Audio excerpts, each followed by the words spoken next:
Hello, it's Kevin. I'm here today because so many of you have asked me about how our trip went on the Minnesota Border Challenge this year. This year, I paddled with Doug McDonald, who I've had as a paddling partner quite a few times, not only in the Minnesota Border Challenge, but we've also done some fishing in some pretty remote areas of Canada. And he's become a great friend as well as an amazing paddling partner. In the previous 2 years, we did a three-man version of this route, and we did it with Kevin Kalla, who Kevin wasn't able to make it this year. So the last 2 years, we pretty much chose to chase the clock a little bit. We're pretty competitive. But this year, Doug and I chose to take a different approach. We chose to do the route. We chose to do the Voyager route, and we chose to do it without bringing enough food along, or especially without our protein. So we chose to bring fishing gear along to make sure that fish was part of our meal plans. Again, for those of you that don't know, what is the Minnesota Border Challenge? Well, the Minnesota Border Challenge is a route that goes from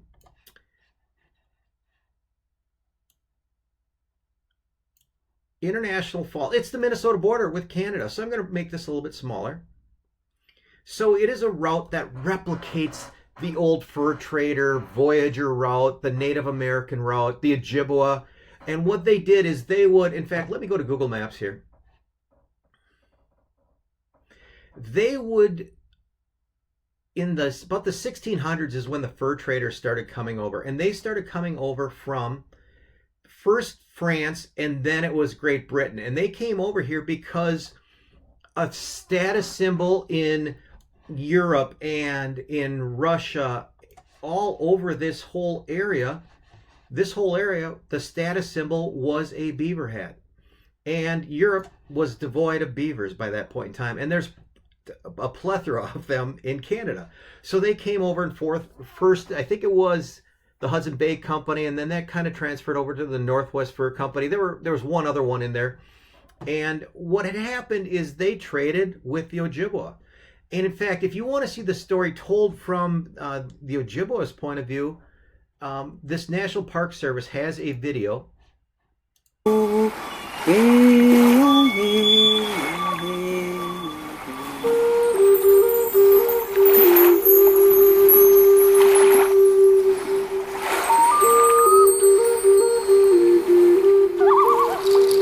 For generations, my people have been warmed by...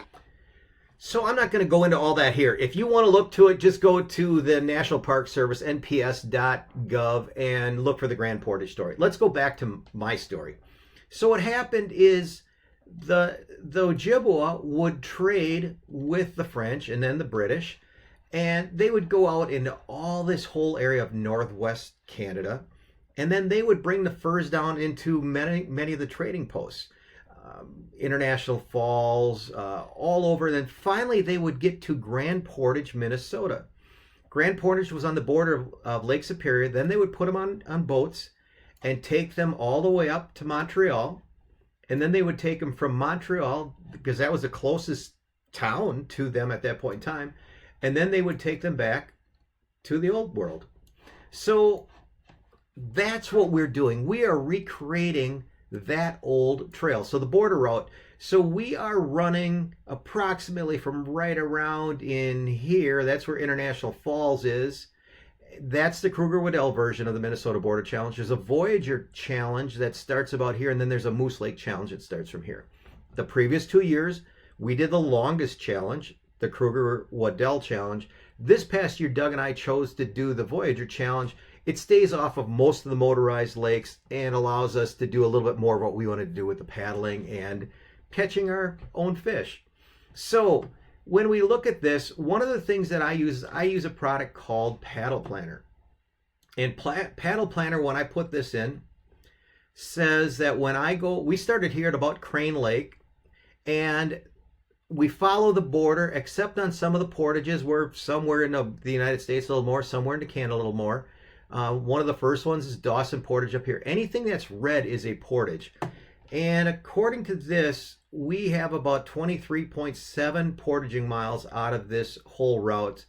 And if we paddle at 3.3 miles an hour and we single portage, it should take us about 62 hours and 31 minutes to cover this route. They give you 8 days to complete it. And that was always the challenge.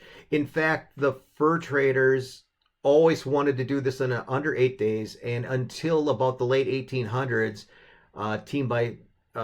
run by Sir George Simpson was the first team known to do it in under 8 days. And then again, Kruger Waddell in 1968, very famous paddlers, two of the best paddlers of this century. They did it for the first known recorded time in under 8 days as well.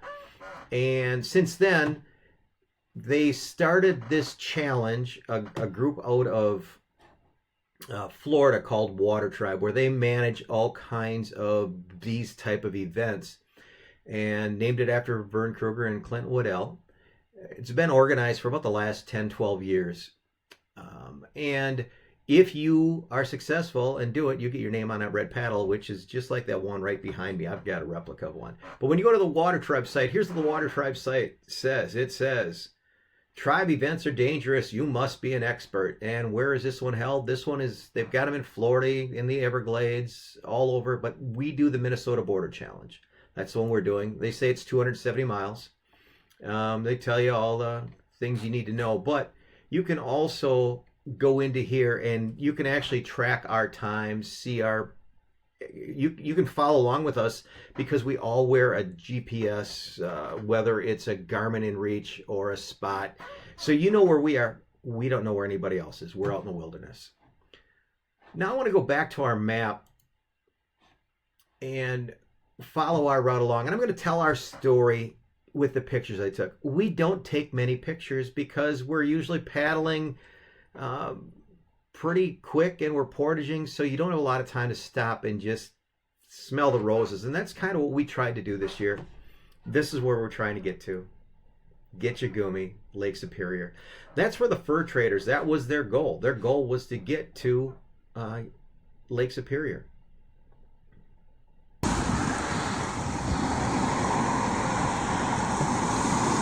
it had to look like a vast ocean. It still does to me.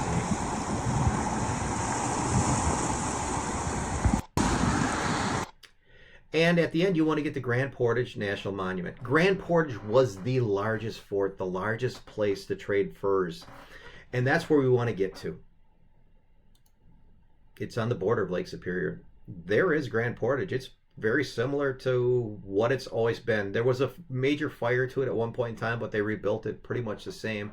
And this whole palisade that's around it, it's funny because when you watch the National Park Service video, the Ojibwa gentleman who talks about it says these gates weren't to keep us out but to welcome us in. He says the best thing that ever happened was the fur trade. The worst thing that ever happened was the fur trade ended.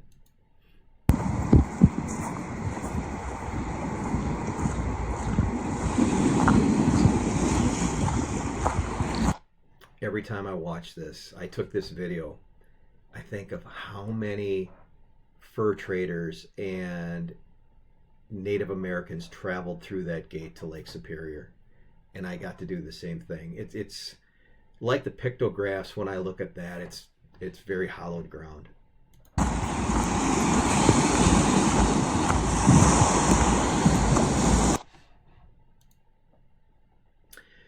They talk about more of the birch bark canoe and what it meant to trade.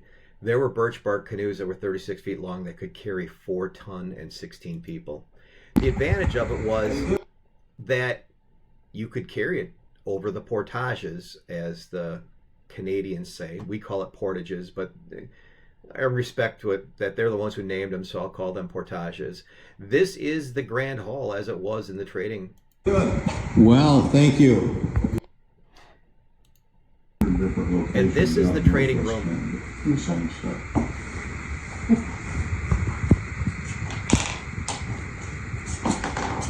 It's pretty simple. It's not Target.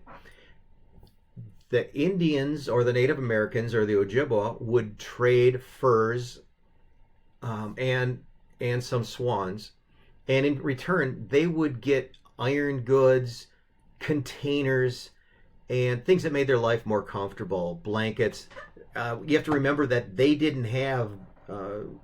They didn't know how to work with iron. They didn't know how to. They didn't have weaving like the Europeans did, so that was what they traded.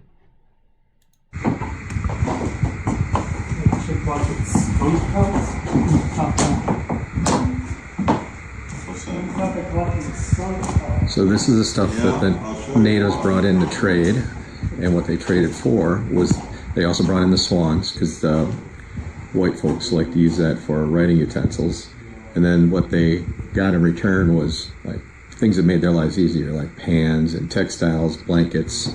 Not so much the guns, although they did get some of those, and then axe heads, and beads and things you just couldn't get over here. And there it is. That's Grand Portage overlooking Lake Superior.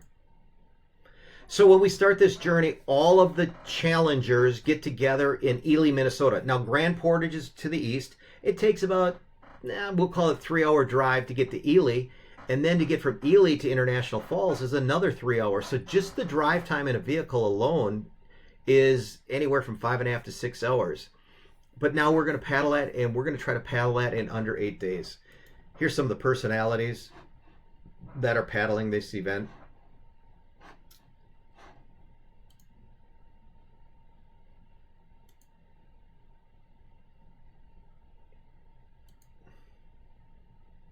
This is Lori. She pretty much oversees everything. She's got little ditty bags for all of us. That's my paddling partner, Doug.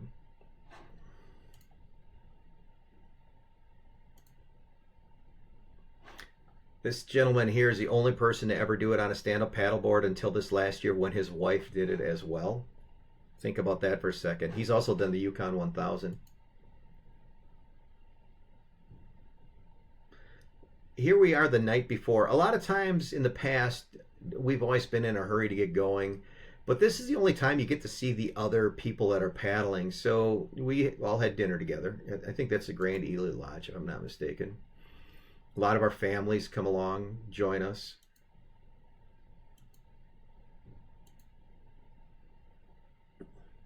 This gentleman here, it was his first time. He did it solo. That's his wife and his son. He did an amazing job. That's me, and that's Lori, or as we call her, Grandma. When Doug and I were driving to get to our put-in point the night before, I saw this sign, and you're driving on a gravel road, and it says, keep going. And that should be the theme of an event like this. Just keep going. We had to stop and take a picture. Now, here we are. I'm not sure if this is the night before or the morning before. So we had a little hotel, and we got to go through our gear. These are the maps. I make our maps. In fact, I think my map book is, it's right there on the table. I make these on Write in the Rain paper. You have to print them a special way so the ink will soak in. But then I have each day broken out, or each section of the route broken out, the compass headings, about how long I think it's going to take us, any navigational points that we really need to make sure of. And I think this is a 19-page, two-sided map that I made, and it works really well.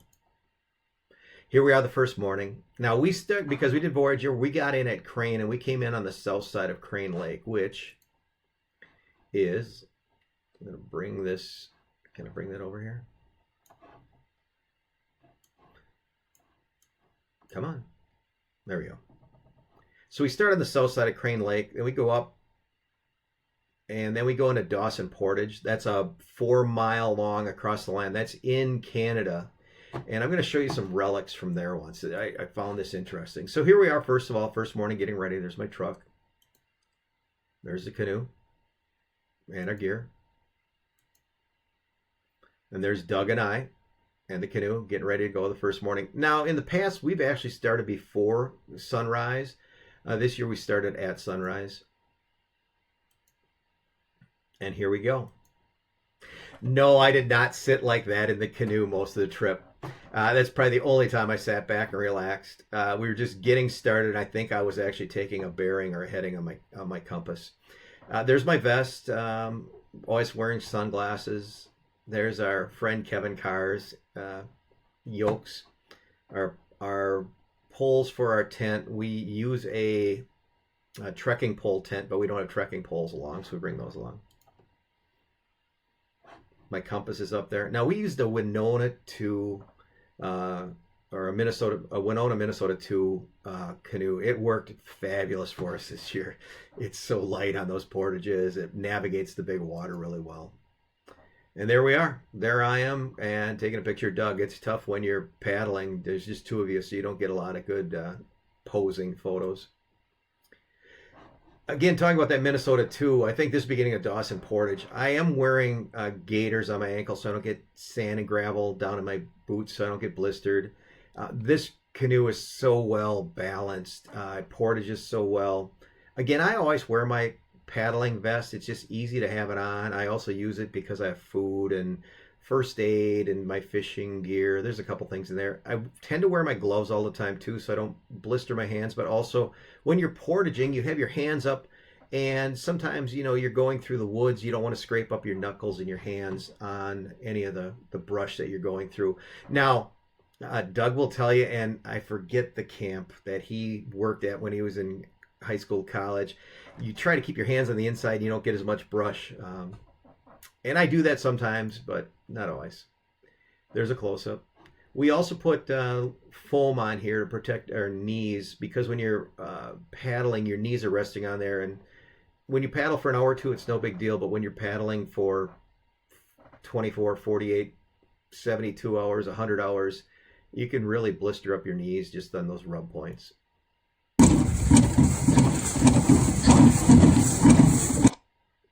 This is the Dawson Portage. Now, the Dawson Portage was used actually in the winter.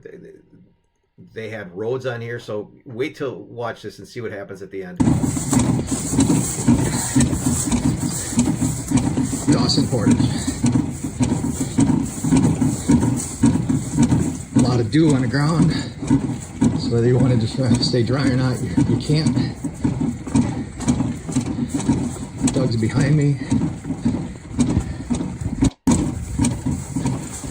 Now, what I like, this is one of the easiest portages we're ever going to take.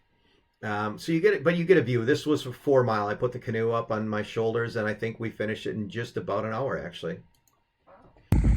This is what I like the best. The end of Dawson Portage. Nobody told me I could have taken the bus. All the old relics laying around here. Old vehicles.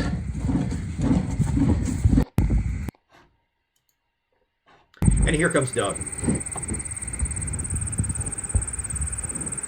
We do what's called single portaging. So one person takes the canoe, and I will take a day pack. I think you'll see it on my back. And in there is my food, my rain gear, my first aid kit, and my fishing gear. Very little food actually goes in my vest. I keep my gloves and a little bit of food in my vest. The other person carries the pack and the paddles.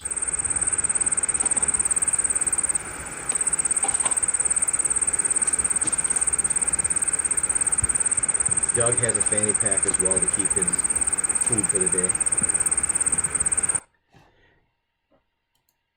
There's the size of the pack. When we start, that's a Cook Custom Sewing pack. It's a fantastic canoe pack. It's soft, so it maneuvers well in the canoe. We have all our gear in there: our tents, our sleeping bags, our extra clothes, food, everything we need, and our fishing gear. There's our poles on the side. We often get asked, do we bring an extra paddle? No, we don't. Beeve is, I would argue, is probably the best paddler at this type of thing on the planet right now. And I remember he once told me, when I asked him if he carries an extra paddle, he said, no, treat your paddle like a soldier treats his gun. Never be without it. And these are amazing paddles nowadays. There's our canoe. There's our gear. That's it. And here we have our fishing poles put together. We're getting ready to do some fishing, it looks like. Doug's got his ready. Mine is up there.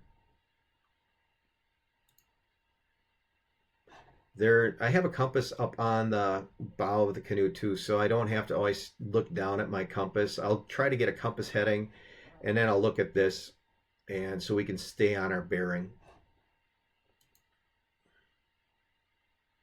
I didn't bring any crankbaits along. I thought, we're going to jig and do great. Well, it was so windy the first day we went in, and we ended up paddle trolling crankbaits. And within 2 to 3 minutes, I had that 19-inch walleye. And about a couple minutes later, Doug had that 18.5-inch walleye, and we had dinner within 6 minutes. Doug, you can see Doug keeps his map on his leg. Doug's a pilot, so he likes that method. Doug wears fingerless like a wool glove. I wear more of a synthetic paddling glove. There's our first evening's dinner. And when we did this, the reason we started, to see those clouds building, as soon as I got the stove up, it started raining. There were some huge thunderheads. And you see those big, the sky is so big up there, so you can see those storms coming forever. Doug's filleting them up. And I got my Frog Talks FTX light rain suit from top to bottom, but I was glad I had it. The challenge is, I got 4 ounces of oil, and I've got some shore lunch, and we just put it in there. And I have a little pan, and next I would actually bring a bigger pan. I've done it this way in the past, but a bigger pan doesn't really cost you much more weight, but it started raining, so I was spurting. That's the reason I wear gloves. Even though I did burn my thumb, I didn't put my glove on that hand. That oil is spurting out. And here we are stopping. It had rained a lot. And so here's all of our gear. We repack every now and then. We try not to repack too often, but everything's pretty simple. At this point in time, Doug's repacking. We do have an internal bag that we use in case something would happen to keep everything dry.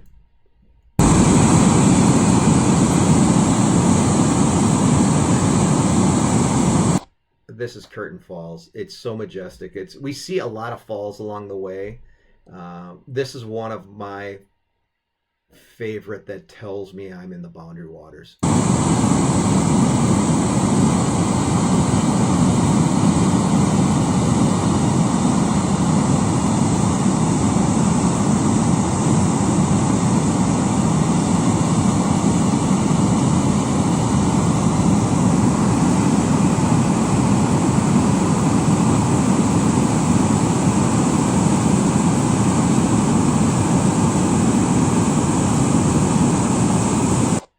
Now you will see markers along the way. That is the Canadian-United States border, and you will see tons of those along the way.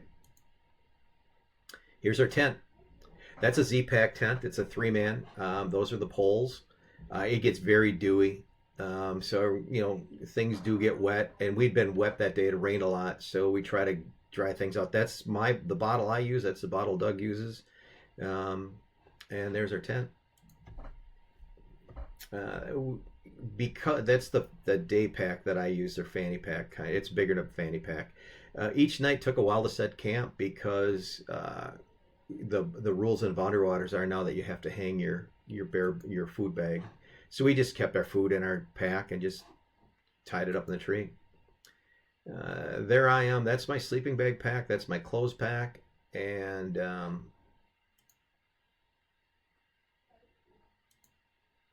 there's our tent. That's about, you see pretty much everything we have along. Now, the one thing that, I think this picture's cool. The one thing that we do is once we get in the tent, all our gear's set, then once we're each in our bags, we will tell Siri, set the alarm for 6 hours. Because at that point in time, that's about how long we slept this time. We normally don't sleep that long, but this trip was different. And then you start paddling in the morning. You'll still see some stars. Now this photo, they don't show up very well. But you can still see some stars up there. And we still navigate by the stars a little bit. Now this year we didn't have to because we didn't paddle as much at night. But you understand why the sailors use constellations. It's really easy to see them and navigate by them. And you know where the Polaris or the North Star is. Even though it's not directly in the north, it's on a trip like this, it's always a little bit up to your left.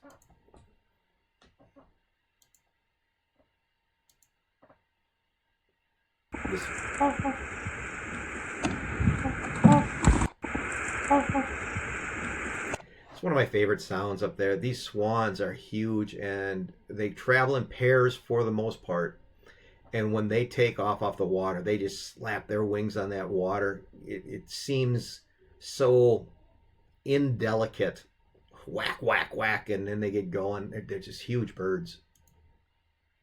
This is Table Rock. Again, because it rained so much, again, you see the blue skies, but we decided to pull over here. We'd paddled for a long time. We needed to stretch our legs.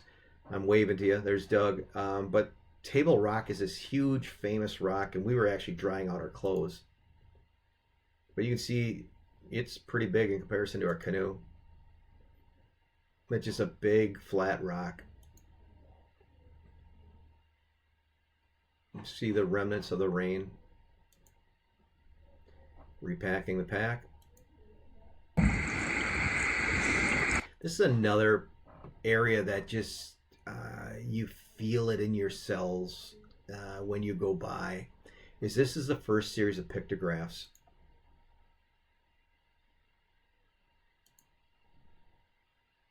And you remember that probably since the 1600s, maybe longer, some people in the same method we are, paddling along in a canoe, made these marks that have lasted these 400 or 500 years.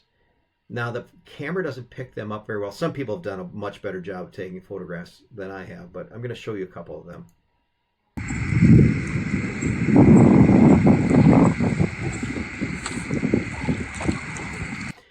Now, they can only be on certain types of rocks because they can have a lot of moss and lichens on them. So they are always facing a certain way where the sun would burn off all those lichens and everything. That is something.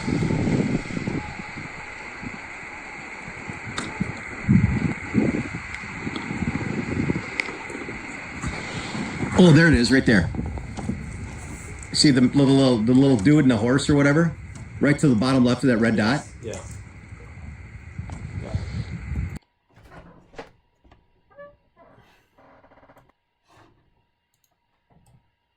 You're going to see, all kinds of little things on here. Some look like guys standing around with bows. Some look like birds, animals, bear, moose, swans, just all kinds of things. When you sit there, you're just in awe.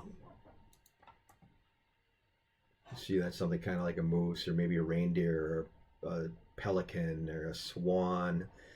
Some look like not horses, but just I don't know, all kinds of cool things. This is Basswood Falls.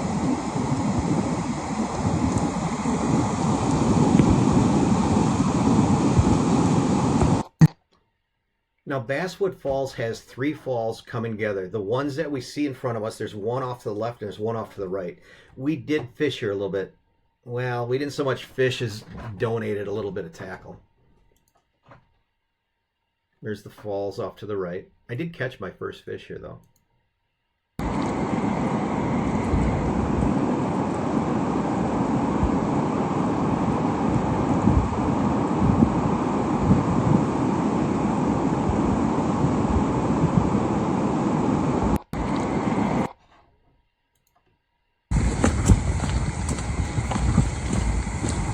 What I want you to pay attention here, this is Doug portaging right now. You can see the balance of the canoe. But I want you to look, you can see these trails have been worn. This was the highway back for a long time in the 1600s, 17, 18, 1900s, early on. But then that's when vehicles started coming around and people started using these trading routes less and less. But we're still reliving these same trading routes. But there's a lot of rocks and routes that you can trip on. So you got to always be very alert when you're portaging.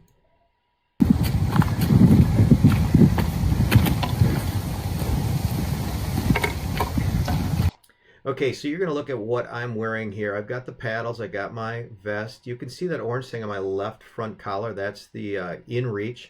And then I've got the pack back there. Fishing rods are strapped to the back.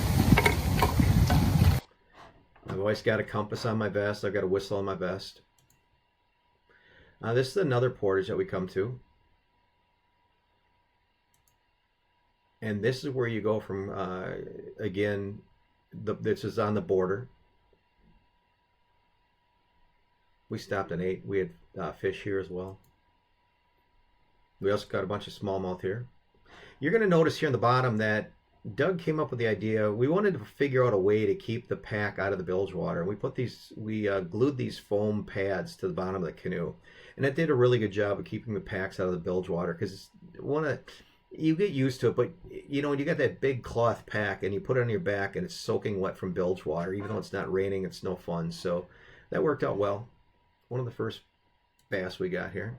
This is one of the coolest rocks. I don't know what it's called. I'd love to find out from some of you geologists out there, or rockologists, and let me know what this folded rock like that is. I just think it looks so cool.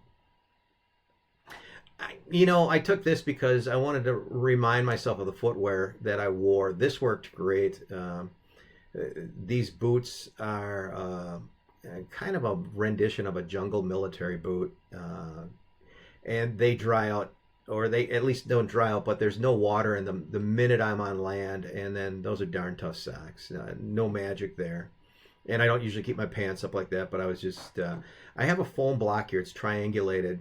And I also wanted to show that I can keep my feet on the side, or I can, sometimes you put one foot on top of the other. And it keeps you in contact with the canoe, so you're getting the most efficiency out of every stroke that you take with the canoe. Man, views like this is one of the reasons I really like this.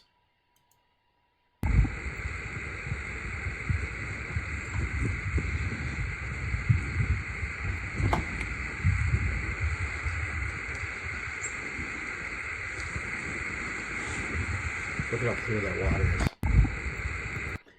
You have the dew burning off the lakes in the morning, because we hit the dew point a lot, so it's always wet in the morning. The portages are wet. Your clothes gets wet. But this next video, I want you to watch. I want you to see how clear the water is. Now, we don't filter our water. I'm not advising that of anybody else, but we don't filter our water, and here's one of the reasons why.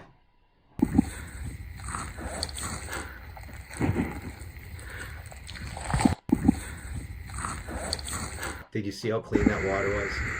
This is another view that I just really enjoy when the sun hits the trees.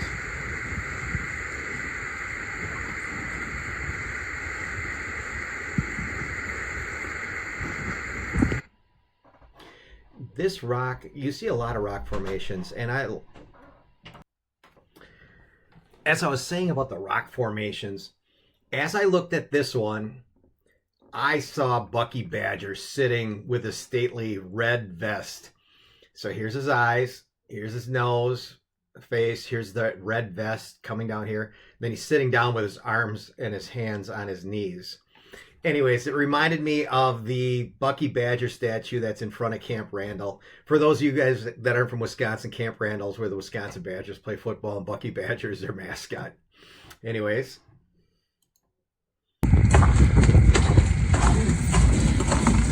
Monument Portage.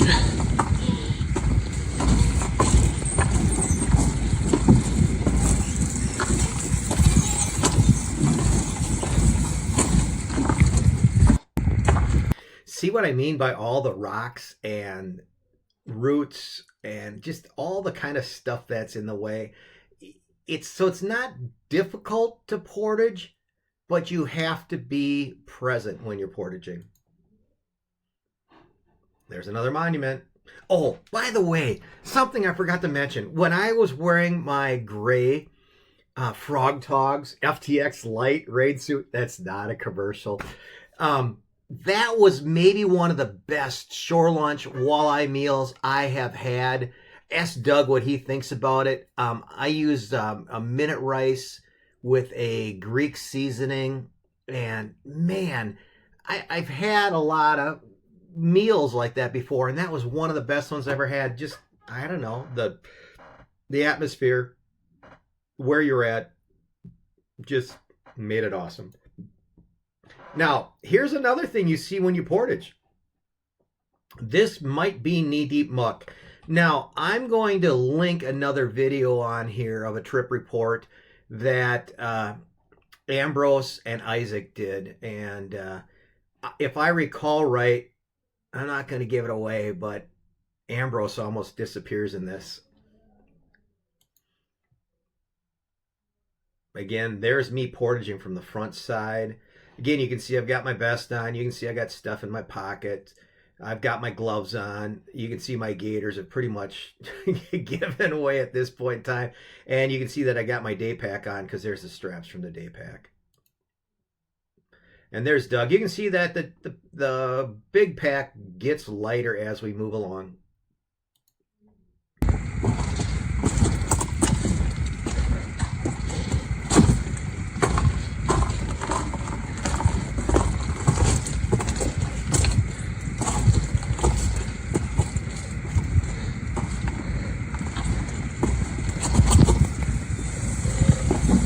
Now there you could hear my breath. I'm huffing and puffing a little bit, and you can see that one of my steps, my foot slipped a little bit. When you're on these rocks, you got to be careful.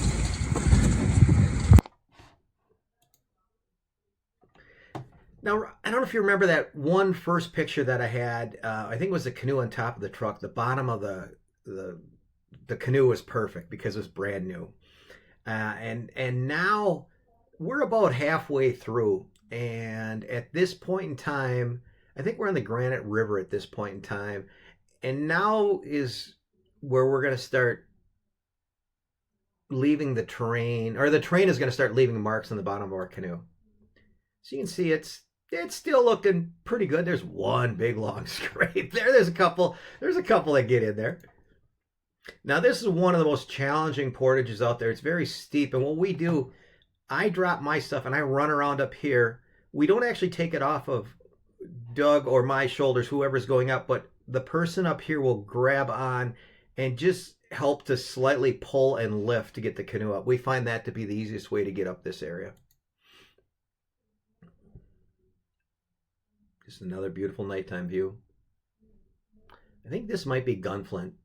And that it can't be Gunflint because every time we go across Gunflint, we always have this nasty crosswind and we have to zigzag our way through.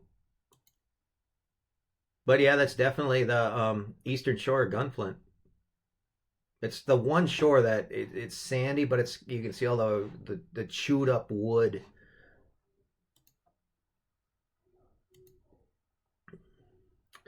We went a ways after that, and then we had another night where camped down, had to put our packs up in the tree. You can see the dew was out there again. We don't do a fancy job putting that tent up. We're so wore up. Oh, you can see we got our rain gear on. We're just going to get that bag up in the tree and get in our sleeping bags and sleep. Doug, because he ended up with an issue with his foot, so he couldn't use the normal shoes that he would wear. So he wore a pair of hiking boots that he's had for a long time. Well, as good as they looked on the outside, the sole gave way. So most of the trip, he had to tie his shoe and his sole together. And it worked. I honestly didn't think it was going to. This is a picture. I have lost toenails and blisters and everything else when I do trips like this. Your foot is wet, your socks are wet, you're portaging long distances with weight on. I found that using Happy Toes, it's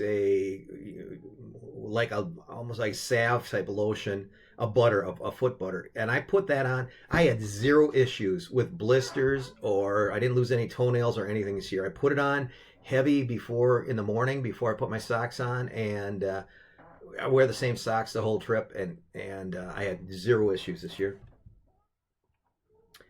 This is very fortunate.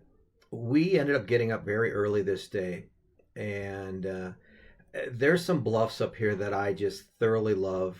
And so I started taking pictures because we were up early, and I wanted to take pictures just to get a reference of where these bluffs were. The sun started to come up. And then I got this picture. And I think that's the essence of the Boundary Waters. And then I took this picture. And then I took that picture. And I just, man, I love those pictures. That picture is going to be on my wall. There's the big bluff that I like. In fact, when we got on the lake in front of the bluff there, you couldn't actually even, where the sun was, they weren't that majestic this year. The beavers had their way with this area. This is really cool. This portage, I think this is Long Portage if I'm not mistaken. But just, I don't know, more scenery that the beavers, you're going between lake to lake, so you don't think there'd be any, ponds or creeks on the portages, but you do find some. I like that scenery.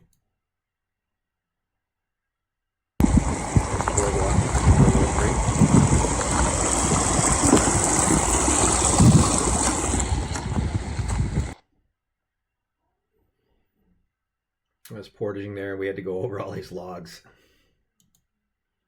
Another monument. And at this spot, Doug and I were just taking a break, and a couple came along, and she had her knees all bandaged up, but not bandaged up, but more like an athlete. And then he came through with that canoe, and they got in the water, and she jumped in, and he jumped in, and they paddled away. I'm glad they weren't doing the challenge with us, because we went to bed the first ones in. The way they moved, man, they were awesome. They could really move. And at this lake, then, I can't even begin to tell you how many smallies we caught on this lake. I was throwing a beetle spin, or maybe I was throwing an underspin. I'm not sure. Those are my two favorite lures to cast. But man, we were just smoking them. All right. Review outside the story. We still didn't take a ton of photos. So now we've got through Gunflint, north and south, and we're now through most of it. We faced some huge winds, and we actually got to the Pigeon River, and then we got to the English Rapids. Now, when we got to the Pigeon River, when we got to South Fowl Portage, which is a really tough portage, and we know once we get there, we're in for the duration because there's no place to pull over and camp. And Doug and I talked about it. We knew we'd be pushing it close, and in fact, we knew we were going to be on the edge. So we start going down the Pigeon River, and the Pigeon River was low. And for those of you that have paddled the Pigeon River know that it's a challenge. You end up walking a ton. There's a lot of rocks. It eats up your canoe. There's supposed to be a portage around the side. Again, the aforementioned video that Isaac's going to do, I think his channel's called Adventures with P. If you want to see video, he is awesome video. I don't have video. But he follows a portage. Actually, we did find it. We were able to navigate it a little bit. But we started going, and it started getting dark. And it did get dark. Earlier that day, we'd gotten up early, and one of the portages was on. I had the canoe up over my shoulder. It was the first thing to portage. I'm going down a boardwalk. It was real muddy, and I stepped off the edge of the boardwalk, and I went in up to my armpit on my right side, and my left side was by the boardwalk. I grabbed onto the boardwalk. I kept the canoe up. I put the canoe up on the boardwalk, and I pulled myself up out of the muck. Doug really couldn't do anything because he was just back with the pack. I kind of slid the canoe up and grabbed on, and then pulled myself out. When I pulled myself out, I checked my pack. I had that pack on my back. I had my phone down in my side pocket on my pants, and I pulled it out, and it was outside of, I think the only thing that I really hurt was the mastodon tusk that was down in that muck that I stuck in. I had muck everywhere. I mean everywhere. And, I made sure my phone was there and my pack was there. I threw that up on the boardwalk, and then I just held on to the end of the boardwalk. And you know how little kids, when you teach them first, kick their feet for swimming lessons? I kicked my feet just to get all the muck off myself. Anyways, I turned my flashlight on in all that mess, which was in my fanny pack or my day pack, and I didn't know it. Okay, now we're down to the Pigeon River. We're down to the Pigeon River, and it's getting dark. Now, one thing I did that I will always do now is there was a a lot of beaver wood floating around, and I grabbed one that was like a staff, like a walking stick, and that really helped navigate the Pigeon River as you're walking through it. But as we got through it, it got dark, and Doug had a headlamp, but I didn't have a headlamp, and so it was really hard to navigate, because if I had the headlamp on, then Doug couldn't see because I was in the bow of the canoe, he was in the stern, and if he's in the back, he's running the headlamp through me, or we're walking. Finally, we got to a spot where I said, Doug, we just got to pull over. We don't know where we're at. And so I pulled out the map, and I have this watch, and I know about how fast we paddle. We didn't know where we're at on the map, so I pulled out my maps right there. We pulled out the maps, and we were looking at it, and I said, why don't you guess where you think we are? I'll guess where I think we are. And then I actually had my charger, and I charged my headlamp. Maybe 10, 15 minutes. We just stopped. There's like rice paddies along the side, or rice grass that we pulled in, and we just waited. And we both guessed, and we said, all right, we know about how long it takes us to paddle a mile, so let's paddle for that distance. I'll put the timer on my watch. Let's paddle. So we start paddling. We paddled for a mile. We stopped. And we remembered if we turned left, if we turned right, whatever. And then we guessed again. And based upon that, we were pretty sure where we're at. So we said, all right, let's paddle one more mile. And we noticed some turns. We looked at the map. We figured out where we are, and we guessed where we were. And then we had to figure out how far away we were from this portage, because if those of you that have done the Pigeon River, the portage is off to the right, and it's really hard to see to go around. This is a big falls. This is a really big falls, and in fact, they also referenced that in that national parks video. But we didn't want to miss it. It's really pitch dark, and again, the headlamp still is not really doing what it's supposed to be doing. So we knew how fast we're paddling. So I said, all right, that's going to take us. Doug and I both are like math. All right, that's going to take us 18 minutes. So we start paddling, and at 18 minutes we look, and boom, there's just this tiny little opening in the woods. And it was late. It was late. We were pushing ourselves. We went in, and we set up our camp here. This is the best camp we've ever had doing this. Tent this morning. This is what you heard all last night. And sometimes the wind was so loud you couldn't hear the falls.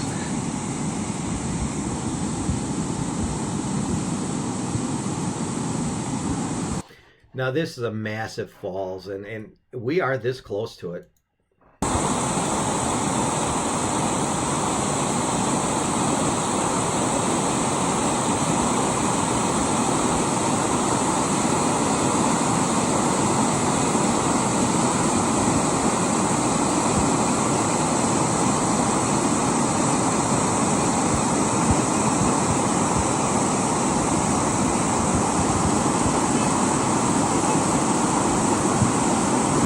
Hear the swans again.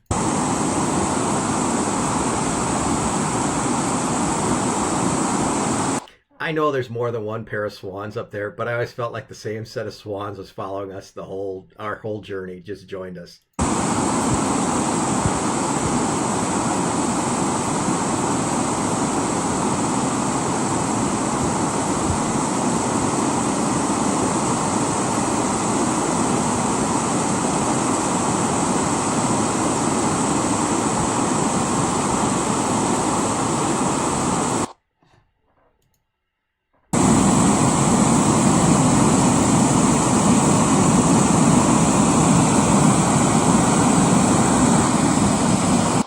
Do you know how many people drive hours, 5, 10, 15 hours to drive along Lake Superior to go into all those falls that a couple hundred other people are doing at the same time?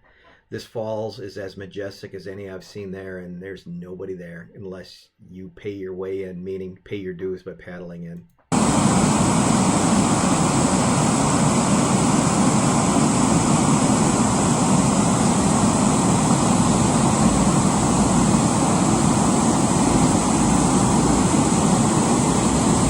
It's a little spooky walking here.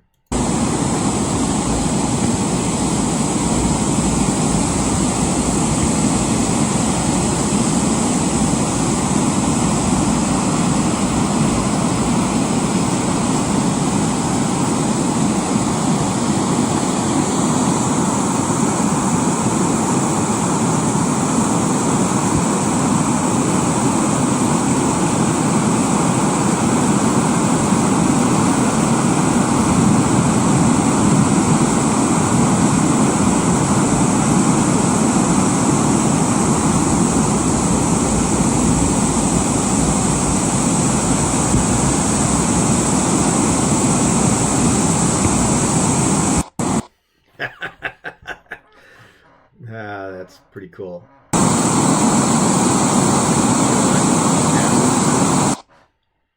You guys probably get bored with it. I don't. I just love listening and watching this. There's the boundary. The international boundary. Here's my friends again.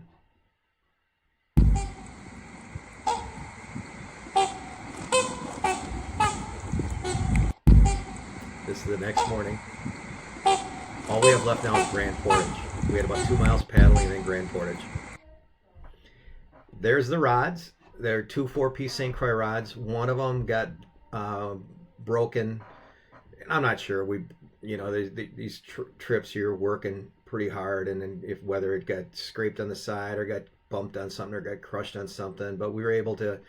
When I say we, Doug came up with this idea. Got some duct tape and some sticks and a little bit of glue, and able to use the rod the whole time. But now the other thing I want you to look at the bottom of our canoe now after the Pigeon River. Oh man, that Winona did us well though.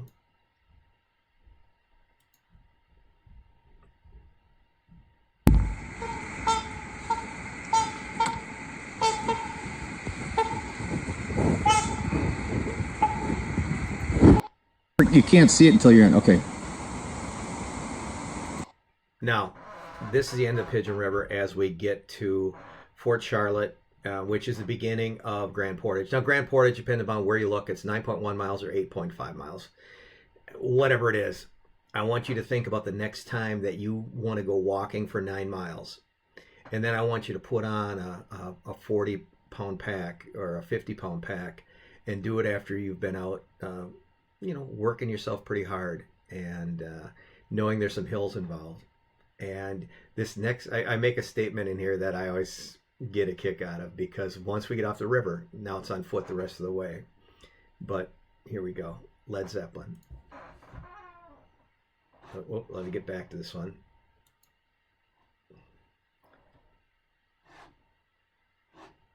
It pauses for a second.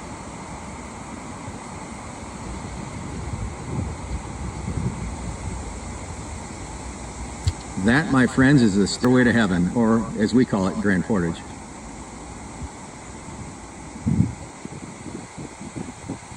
You can't see it until you're in. Okay. Now, this is a mistake I made, not this year, but the previous year. You don't want to drink out of Pigeon River. Like I said, we don't filter historically. Now, we do bring a filter along now. But this water here is so muddy, I don't want to filter it anyways. But this is the last time you got some good drinking water before you go. So, future note, somewhere back when the swans were honking, filter some water.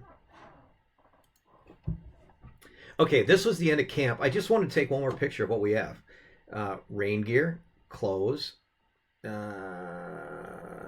food, or that's food, that's clothes, camp stove, first aid, day pack, water bottle, vest, rods, maps,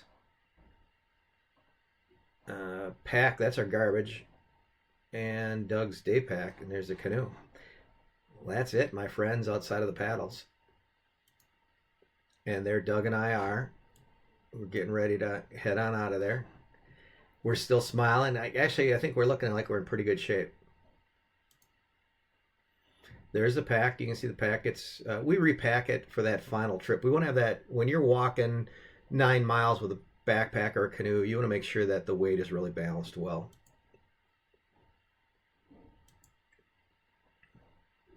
Destination, Lake Superior. Grand Portage, 8.5 miles. That's what they're telling me it is there. This is where we got our drinking water from. That, my friends, is why you should filter before. Now, we did filter and it was fine. This is another big stairway. We took a break here. When you got that pack on your back, it's good to just lay down on something flat and just stretch your back out. And if you thought that other was a stairway to heaven, I think we counted 76 steps on this whole thing. You don't see it all. Plus, there's some trees that go down over it. And there we are. We finished. Amazing trip, and it was fantastic. I don't know why I rolled my sleeves up. I don't ever roll my sleeves up. You can tell by my tan there.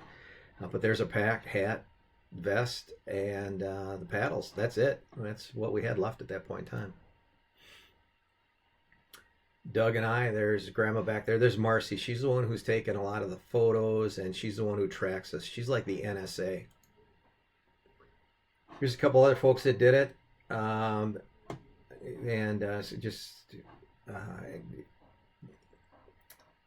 think this was afterwards. We had our dinner, and I think they had a DNF, but they still hung out with us and talked with us. And it's good to be able to talk with other people that do this journey, because when you're out there, you're the only ones out there. Here, he came in the afternoon. We came in late morning. He did it solo. He did an amazing job. It was the first time he'd ever done it. Now this is what the room looks like when you're done. All the maps. This is where Marcy does her NSA stuff. She knows where every one of us is because of her GPSs. I have all kinds of chargers if you need to charge a phone. I've got 3 different kinds of things. Logan wants to know where we're hanging out, so I'm going to So there's food, there's drinks. show him what. More importantly, some really nice chairs. Learn by doing, you know. Oh, yeah.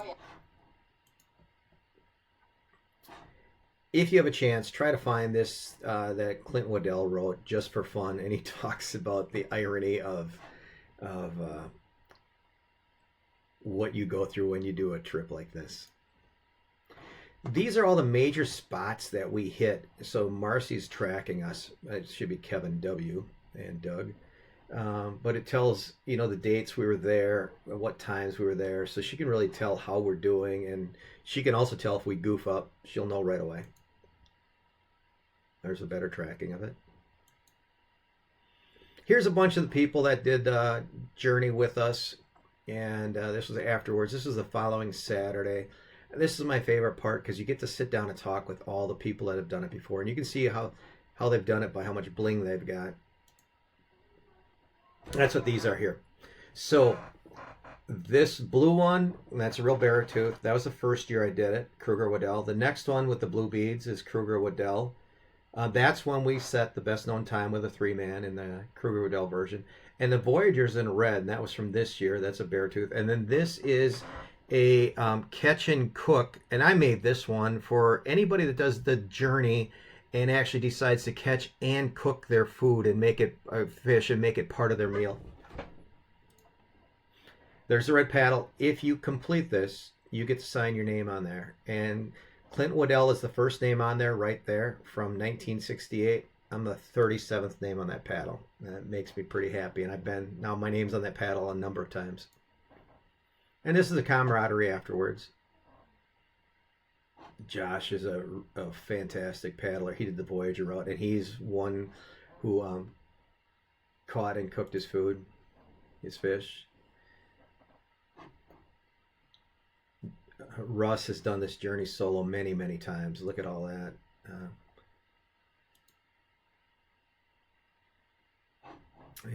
I won't go through all the names. You can see we eat really well.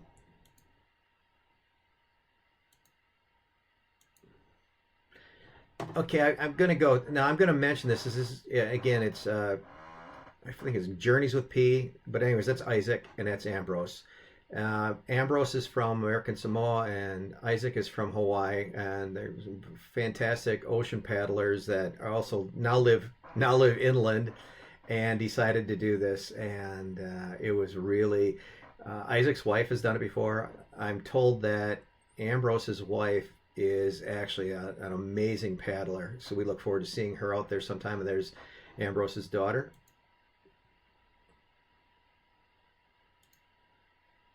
You'll have to ask those guys what the lollipop means. Has something to do with directions.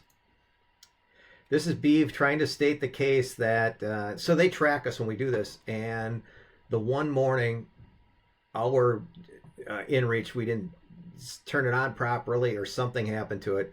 Beeve is making the point that it's possible that we just slept in and then took a bush pilot or hired a bush plane to take us from here to here in a straight line. We didn't, but he did make a good case. I'm not sure there was a gag gift there.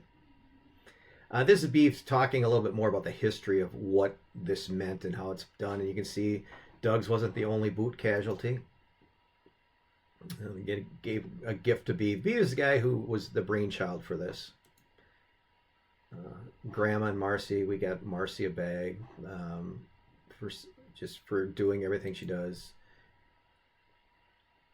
Marcy tracking team, and then we got Grandma Minnesota, and then this is the border. This is the Minnesota border route that we use. These are the 5 people that caught and ate their meal and our fish, and so that's Josh, my teammate Doug, myself, Ambrose, and Isaac. All fantastic people. And this is the goal. This is where we try to end up.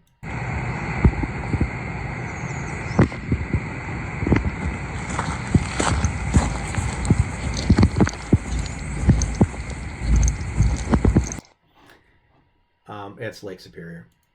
So anyways, that was my trip this year. We had a fantastic trip. It was an amazing trip. I can do a gear review later, but I just hit an hour. I wanted to try to make this, at about an hour. Thank you for following along. I know for a lot of you, you don't want to watch something this long, but for those of you that have an interest in this type of thing, I tried to be as thorough as I could. If you have any questions, let me know. I'm more than happy to talk about it, and I appreciate you taking the time. Have a good evening. Bye.